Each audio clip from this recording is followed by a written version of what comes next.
A man who dares to waste 1 hour of time has not discovered the value of life. At some future period, not very distant as measured by centuries, the civilized races of man will almost certainly exterminate and replace the savage races throughout the world.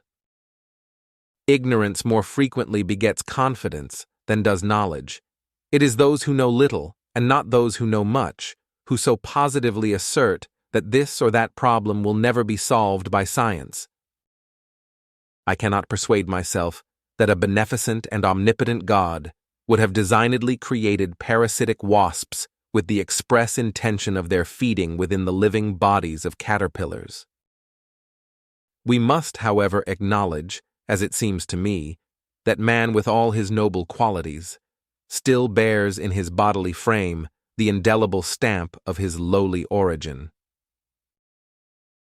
I have steadily endeavored to keep my mind free so as to give up any hypothesis, however much beloved, and I cannot resist forming one on every subject, as soon as facts are shown to be opposed to it. The highest possible stage in moral culture is when we recognize that we ought to control our thoughts. A moral being is one who is capable of reflecting on his past actions and their motives, of approving of some and disapproving of others.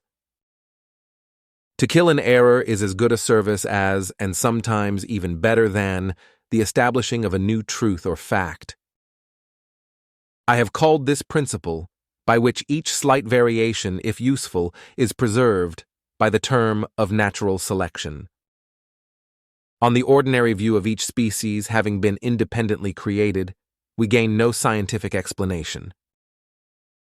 False facts are highly injurious to the progress of science, for they often endure long.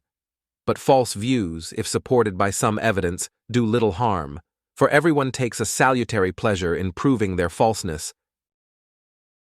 We can allow satellites, planets, suns, universe, nay, whole systems of universes to be governed by laws, but the smallest insect we wish to be created at once by special act.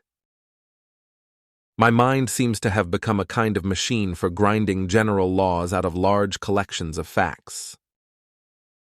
What a book a devil's chaplain might write on the clumsy, wasteful, blundering, low, and horribly cruel work of nature. How paramount the future is to the present when one is surrounded by children. Man tends to increase at a greater rate than his means of subsistence. Animals, whom we have made our slaves, we do not like to consider our equal. Man is descended from a hairy-tailed quadruped, probably arboreal in its habits. If the misery of the poor be caused not by the laws of nature, but by our institutions, great is our sin. Thanks for watching and subscribe for more videos.